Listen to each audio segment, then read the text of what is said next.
청취자 여러분, 안녕하세요. 시작하기 전에 한번 상상해 보세요. 네, 어떤 상황이죠? 고등학교 교실에서 선생님이 자율주행 자동차의 교통 윤리에 대해서 한 10장짜리 에세이를 써오라고 숙제를 낸 거예요. 아, 10장이나요? 예전 같으면 정말 막막한 숙제죠. 그렇죠. 저 학교 다닐 때만 해도 막 도서관 가서 관련 책 찾고 신문 기사 스크랩하느라 몇 주가 걸렸을 거란 말이죠. 네, 밤새서 자료 정리하고 그랬잖아요. 맞아요. 그런데 요즘은 어떤가요? 학생이 그냥 집에 가서 생성형 AI 딱 켜고 프롬프트를 입력하면 진짜 단 1.2초 만에 꽤 그럴싸한 B+급 에세이가 튀어나옵니다. 와, 1초 만에요. 완벽하진 않아도 구색은 다 갖춰서 나오죠? 네네. 그래서 여기서 아주 근본적인 의문이 하나 드는 거예요. 아니, AI가 숙제도 해주고 자료 조사도 다 해주고 심지어 정답까지 이렇게 순식간에 내놓는다면 도대체 학교는 왜 존재해야 할까요? 정말 날카로운 질문이네요. 그러니까 만약에 학교가 단순히 지식을 머릿속에 주입하는 곳이라면 그 존재 이유는 이미 사라졌다고 봐야죠. 아, 이미 끝났다. 네. 그 과거의 교육이 머릿속이라는 하드 드라이브에 지식이라는 파일을 막 다운로드하는 과정이었다고 치면요. 네네. AI 시대의 그 방식은 완전히 폐기 처분되었습니다. 왜냐하면 다운로드 속도나 그 용량 면에서 인간은 절대 AI를 이길 수가 없으니까요. 절대 못 이기죠. 1초 만에 10장을 어떻게 쓰겠어요? 그렇죠. 맞습니다. 그래서 오늘 저희가 집중 탐구할 자료가 굉장히 흥미로운 겁니다. 방금 말씀드린 이 딜레마에 대해서 아주 구체적인 해답을 제시하고 있거든요. 어떤 자료인가요? 일거스 AI 30만 창의융합 인재 양성 5개년 기획. 제목이 꽤 길고 약간 공공기관 특유의 딱딱한 느낌이 나네요. 네, 이름은 좀 딱딱하지만요. 오늘 저희의 미션은 분명합니다. 이 기획안을 쫙 해부해서 단순히 지식을 전달하던 교육의 패러다임이 어떻게 새로운 가치 생산으로 완전히 뒤바뀌는지 그 거대한 청사진을 한번 짚어보는 겁니다. 좋습니다. 오늘 다룰 이 기획안은요. 그냥 막 모든 교실에 태블릿 PC를 나눠주고 AI 툴 사용법을 가르친다. 이런 수준의 얄팍한 기술 도입 이야기가 절대 아닙니다. 아, 그런 단순한 게 아니군요. 네, 인간이 그 압도적인 AI 기술 앞에서 주도권을 잃지 않고 오히려 그걸 지렛대 삼아서 어떻게 우리의 사고력을 확장할 수 있는지 그 철학적인 뼈대랑 실천 방안을 아주 구체적으로 담고 있어요. 오, 철학적인 뼈대요? 그럼 바로 본론으로 들어가서 이 철학의 정체부터 파헤쳐보죠. 제가 자료를 쭉 읽어보니까요. 처음부터 끝까지 계속 반복되는 핵심 키워드가 딱 하나 있더라고요. 네, 바로 일거스죠. 맞아요, 일거스. 이게 읽기, 걷기, 쓰기의 줄임말이잖아요. 그렇죠. 근데 솔직히 말씀드리면 지금 최첨단 AI 교육을 이야기하고 있는데 갑자기 읽고 걷고 쓴다니까? 너무 아날로그적인 거 아닌가? 하는 생각이 들었거든요. 약간 동네 독서 동아리 이름 같기도 하고요. 하하, 겉보기엔 굉장히 고전적으로 들리죠. 근데 이 일거스야말로 인간이 AI한테 종속되지 않기 위한 아주 필수적인 학습 루틴입니다. 필수적인 루틴이요? 네, 아까 제가 하드드라이브 비유를 썼잖아요. 이제 교육은 하드드라이브가 아니라 그 근육을 키우는 피트니스 센터에 가깝다고 보셔야 해요. 아, 헬스장이요? 그렇죠. 우리가 헬스장 가면 기계가 아무리 좋아도 결국 내가 땀 흘려서 무거운 역기를 들어야 내 근육이 커지잖아요. 네네, 당연하죠. 기계가 대신 들어주면 내 근육은 안 생기죠. 바로 그겁니다. AI가 아무리 무거운 벤치프레스를, 그러니까 어려운 과제를 대신 들어줄 수 있다고 해도 내 사고력을 키우려면 결국 내가 직접 생각의 역기를 들어야 하는 거예요. AI는 그저 내 훈련을 돕는 최고급 퍼스널 트레이너일 뿐인 거죠. 아하, 내가 직접 생각의 역기를 들어야 한다. 비유가 확 와닿네요. 그럼 이 일거스 루틴에서 그 AI 트레이너는 구체적으로 어떻게 개입을 하는 건가요? 이 기획안의 핵심 구조가요. 인간에서 시작해서 AI를 거쳐서 다시 인간으로 끝난다는 데 있습니다. 인간에서 시작해서 인간으로 끝난다? 네. 예를 들어 읽기 단계를 한번 볼까요? 예전처럼 방대한 텍스트를 학생 혼자서 끙끙대며 며칠씩 다 읽는 게 아닙니다. 그럼요. AI가 먼저 그 엄청난 양의 자료를 쫙 읽고 구조화해서 요약을 쫙 해줍니다. 오, 1차로 요약을 해주는군요. 네. 그러면 학생은 그 요약본을 그냥 베끼는 게 아니고요. 거기에 자신의 생각을 덧붙이고 자기만의 언어로 다시 메모하면서 완전히 소화하는 거죠. 그러니까 나의 말로 정리하기 과정을 꼭 거치는 겁니다. 아, 자기만의 언어로요? 생각해보니까 저도 직장에서 중요한 클라이언트한테 이메일 쓸 때 챗GPT 엄청 자주 쓰거든요. 아, 많이들 쓰시죠? 네, 근데 AI가 써준 초안을 그냥 그대로 복사해서 보내면 뭔가 어투가 너무 로봇 같고 그 상황 특유의 미묘한 뉘앙스를 전혀 못 살리잖아요. 맞아요. 뭔가 영혼이 없는 느낌이 나죠. 네네. 그래서 결국 제가 다시 한번 쫙 비판적으로 읽어보고 제 방식대로 고쳐 쓰게 되는데 아이들도 그런 과정을 학교에서 배운다는 건가요? 정확합니다. 바로 그 과정을 공교육에서 아예 시스템으로 가르치는 거예요. 쓰기 단계를 보면 학생이 먼저 뼈대가 되는 초안을 씁니다. 학생이 먼저 쓰네요. 네. 그러면 AI 교사가 피드백을 주거나 오히려 반론을 제기해요. 막 이 주장의 근거가 조금 부족한 것 같은데 너는 어떻게 생각해? 하고 질문을 던지는 거죠. 와, AI가 질문을 던져요? 그렇죠. 그럼 학생이 그 피드백을 수용할 건지 아니면 반박할 건지 결정하면서 글을 직접 다듬고 최종 결과물을 완성해내는 겁니다. 오, 그러니까 단순히 프롬프트 몇 줄 입력하고 끈다는 게 아니네요. 네. 프롬프트를 입력하고 그 결과물을 비판적으로 다듬는 전체 과정. 이게 바로 인간 고유의 사고력을 키우는 진짜 훈련인 거죠. 좋습니다. 듣다 보니까 읽기나 쓰기는 텍스트를 다루는 거니까 교실 안에서 이렇게 태블릿으로 하는 게 머릿속에 싹 그려지거든요. 네.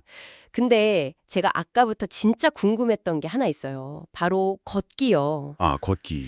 네. 이게 진짜 무슨 체육 시간이나 소풍처럼 밖으로 나가서 두 발로 걷는다는 뜻인가요?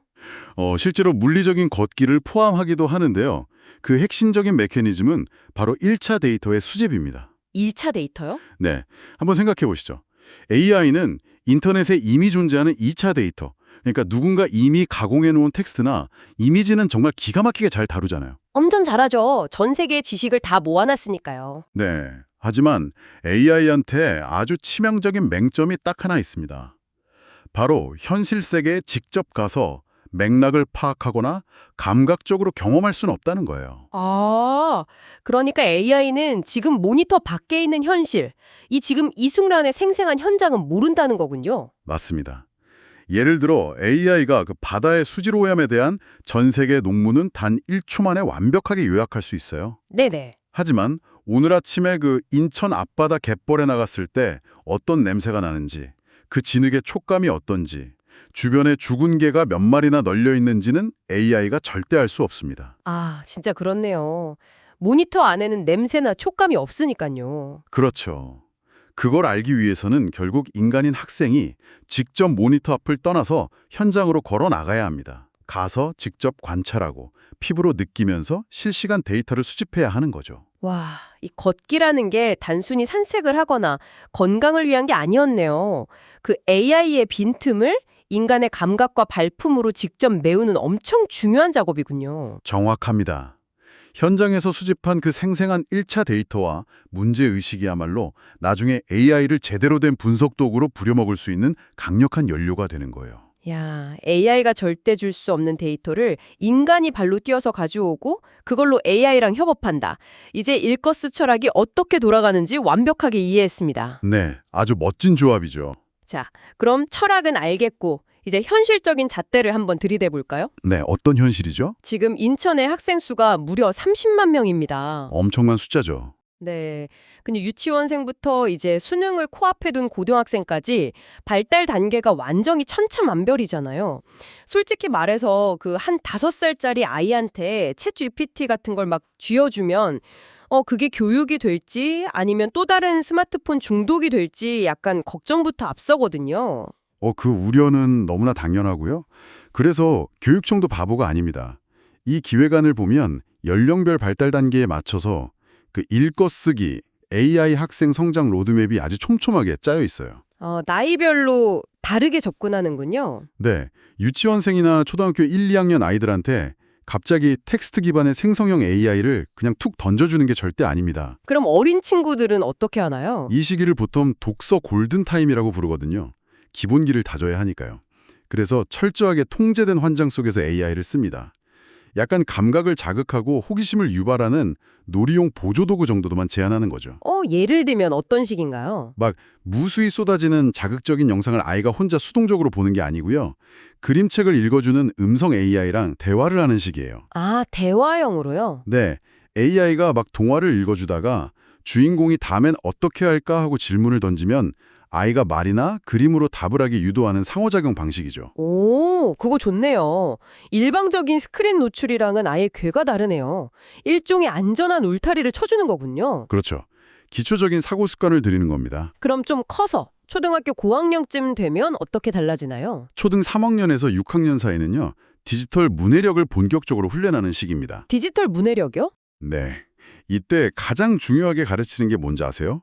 바로 AI의 결과물이 진짜인지 가짜인지 의심하고 검증하는 연습입니다. 와, 의심하는 법을 가르친다고요? 맞습니다. 요즘 흔히 말하는 AI의 환각 현상, 그 할루시네이션이나 편향된 정보를 비판적인 눈으로 싹 걸러내는 훈련을 아주 집중적으로 하는 거죠. 그건 우리 어른들한테도 당장 필요한 필수 생존 기술 아닙니까? 하하, 맞습니다. 어른들도 잘 속잖아요. 그러니까요.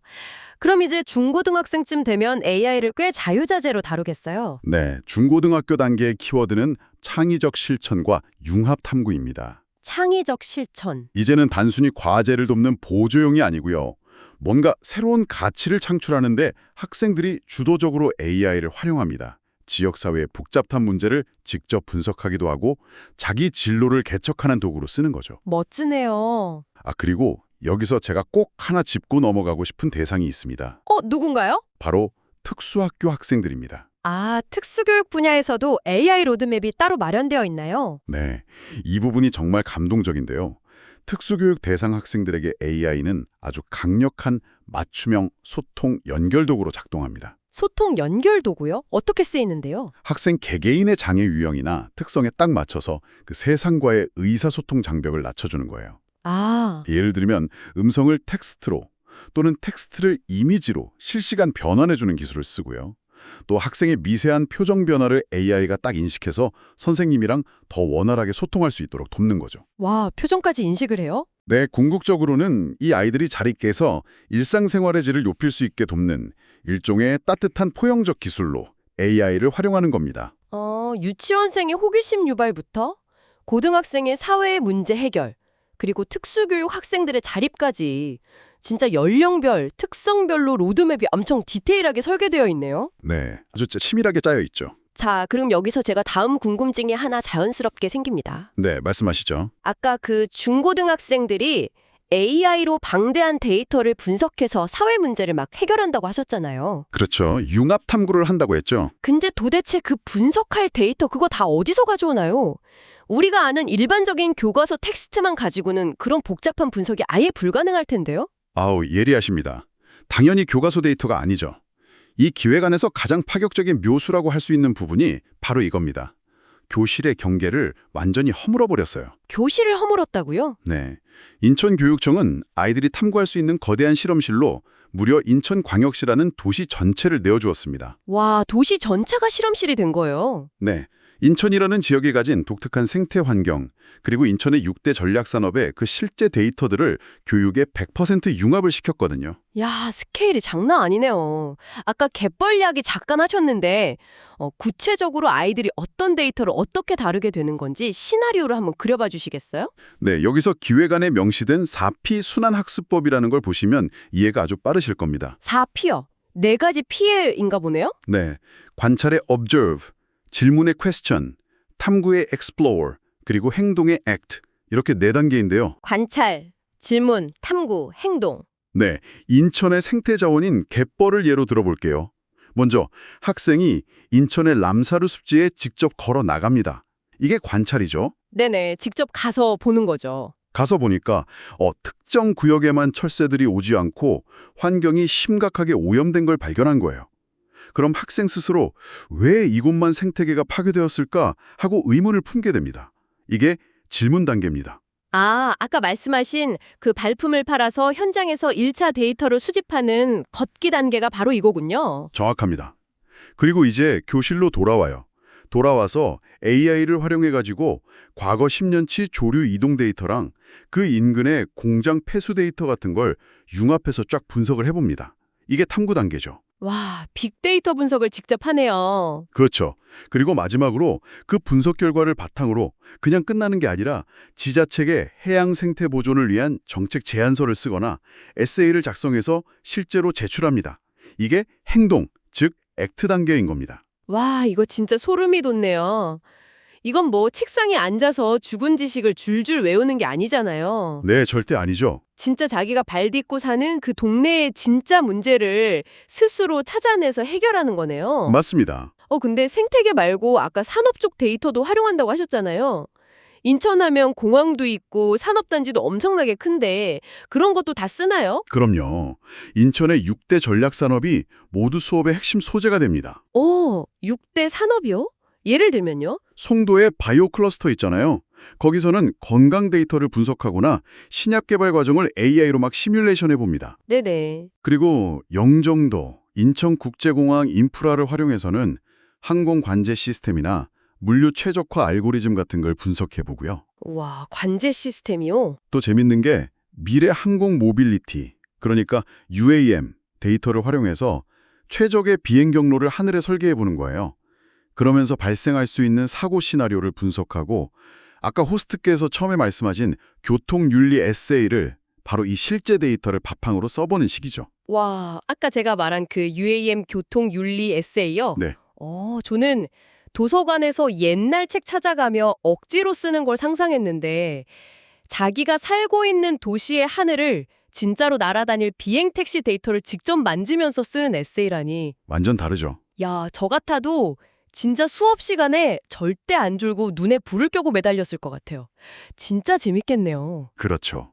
그게 바로 삶과 삶의 일치를 이끌어내는 최고의 방법입니다. 삶과 삶의 일치. 네. 글로벌 첨단 기술인 AI를 배우면서 동시에 자기가 사는 지역의 문제를 해결하는 거잖아요. 이걸 이른바 글로컬 인재, 글로벌과 로컬을 합친 글로컬 인자를 길러내는 아주 현실적이고 똑똑한 전략이라고 볼 수 있습니다. 글로컬 인재. 단어가 착착 감기네요. 쭉 듣다 보니까 정말 이 계획대로만 굴러간다면 공교육의 미래가 너무 완벽하겠다는 생각이 듭니다. 네, 그림이 아주 좋죠. 하지만 저희가 또 현실 세계를 살고 있지 않습니까? 또 날카로운 질문이 들어올 것 같은데요. 네, 아주 뼈아픈 질문을 하나 드리겠습니다. 결국 도시 데이터를 끌어오고 아이들 데리고 나가서 관찰시키고 교실 와서 분석 지도하고 이 거대한 읽것을 과정을 현장에서 직접 짊어지는 건 바로 우리 선생님들이잖아요. 네, 선생님들의 어깨가 무겁죠. 근데 지금 현장의 선생님들 안 그래도 행정 업무에 치여서 번아웃이 엄청 심각하시잖아요. 맞습니다. 정확한 지적이세요. 선생님들이 진짜로 움직일 수 있는 환경을 만들어주지 않으면 아무리 기획안이 좋아도 결국 서랍 속에서 잠자는 종이 쪼가리에 불과하게 됩니다. 그러니까요. 막 예를 들어 갯벌로 체험학습 한번 가려고 해도 품위서 기한해야죠. 무슨 수십 페이지짜리 안전계획서 만들어야죠. 학부모 동의서 다 취합해야죠. 듣기만 해도 숨이 차네요. 정작 수업 연구할 시간이 없다는 호소가 끊이지가 않는데 이 기획안이 마냥 선생님들 꼭 갈아 넣는 구조라면 아예 시작부터 실패 아닌가요? 인천교육청도 그 딜레마를 아주 정확하게 꿰뚫어 보고 있습니다. 그래서 이 기획안의 성공을 든든하게 뒷받침하기 위해서 이른바 333 전략이라는 걸 내세웠어요. 333 전략이요? 숫자가 3개네요? 네. 3만 교원의 전문성 강화, 30만 학생의 맞춤형 성장, 그리고 교육청, 기업, 대학이라는 3주체의 융합 생태계 시너지입니다. 3만, 30만, 3주체. 네. 근데 여기서 아까 걱정하신 선생님들의 번아웃을 해결할 아주 결정적인 카드가 하나 들어있습니다. 그게 뭡니까? 바로 AI 행정 업무 경감 시스템입니다. 행정 업무를 경감해준다. 그러니까 AI로 학생들 교육만 하는 게 아니라 선생님들의 그 무거운 서류 업무도 덜어준다는 뜻인가요? 맞습니다. 구체적으로 어떤 메커니즘으로 작동하는 건가요? 방금 호스트께서 말씀하신 그 체험학습 안전계획서 같은 각종 공문서들 있죠? 네네, 수십 페이지짜리. 그걸 교육청 차원에서 학교 행정에 특화된 지능형 챗봇과 문서 초안 작성 자동화 시스템으로 제공을 해주는 겁니다. 시스템을 아예 줘요. 기존 우리 학교 양식에 딱 맞춰서 이렇게 프롬프트를 입력하면요. 네. 과거 데이터를 쫙 기반으로 해서 1분 만에 완벽한 초안이 툭 튀어나오는 겁니다. 와, 1분 만에요? 일주일에 막 10시간, 20시간씩 기계적인 서류 작업에 삐끼던 그 아까운 시간을 AI가 단숨에 해결해 준다는 거군요. 네, 거기다 학부모들의 단순 반복적인 질문 같은 것도 챗봇이 1차적으로 다 응대를 해주고요. 이야, 이건 선생님들이 진짜 좋아하시겠는데요? 그럼요. 그렇게 확보된 10시간 동안 선생님들은 드디어 서류 더미에서 빠져나와서 원래 있어야 할 교실로 돌아가는 겁니다. 교실로. 네. 아이들이랑 눈을 맞추고 어떻게 하면 더 재밌는 일거스 융합 프로젝트를 기획할까 고민하는 그 교육 본연의 역할에 집중할 수 있게 만들어주는 거죠. 서류 작업 업무를 확 줄여주는 건 정말 쌍수들고 환영할 만한 일입니다. 그렇죠. 근데 또 현실적인 걱정이 하나 드는 게 정작 선생님들이 이런 첨단 AI 플랫폼이나 데이터 다루는 걸 좀 낯설어 하시거나 두려워하시면 어떡하죠? 그래서 교육청이 그냥 시스템만 툭 던져주는 게 아니고요. 일거스 AI 교사 인증제라는 걸 도입합니다. 인증제요? 네, 실천, 리더, 서포터즈 이렇게 단계를 나누어서 아주 촘촘하게 멀티트랙 연수를 진행해요. 그리고 여기에 선생님들을 돕는 또 하나의 엄청 강력한 무기가 주어집니다. 무기가 또 있어요? 네, 바로 AIEP라는 건데요. 풀었으면 인공지능 기반 맞춤형 학습 플랫폼입니다. 맞춤형 학습 플랫폼. 이건 뭔가요? 그냥 옛날처럼 과제 올리고 다운받는 무슨 포털 사이트 같은 건가요? 됩니다. 일종의 거대한 학생 학습 분석 엔진이라고 보시면 돼요. 분석 엔진이요? 네, 플랫폼 내에서 학생들이 활동한 데이터가 다 모이잖아요. 그럼 AI가 이 아이가 어디서 문제 해결이 턱 막히는지 아니면 어떤 특정 분야에 굉장히 깊은 흥미를 보이는지를 실시간으로 분석합니다. 실시간으로요? 네, 그리고 그걸 선생님이 대시보드 화면에 한눈에 보이게 싹 띄워주는 거예요. 와, 그럼 선생님은 이 데이터를 막 현미경처럼 들여다보면서 각 학생의 수준이나 특성에 딱 맞는 개별 피드백을 아주 정교하게 줄 수 있는 거죠. 와, 진짜 대박이네요. 무거운 행정 업무는 알아서 다 덜어주고 학생들의 상태를 정밀하게 파악할 수 있는 최첨단 분석 도구까지 선생님 손에 딱 쥐어주는 셈이네요. 맞습니다. 아주 든든한 조수죠. 네, 오늘 쭉 들어보니까요. 30만 학생을 위한 연령별 로드맵부터 시작해서 교사를 실질적으로 지원하는 인프라까지 모든 톱니바퀴가 아주 단단하게 착착 맞물려 돌아가는 느낌입니다. 네, 결국 이 전체 내용을 한 줄로 요약하자면요.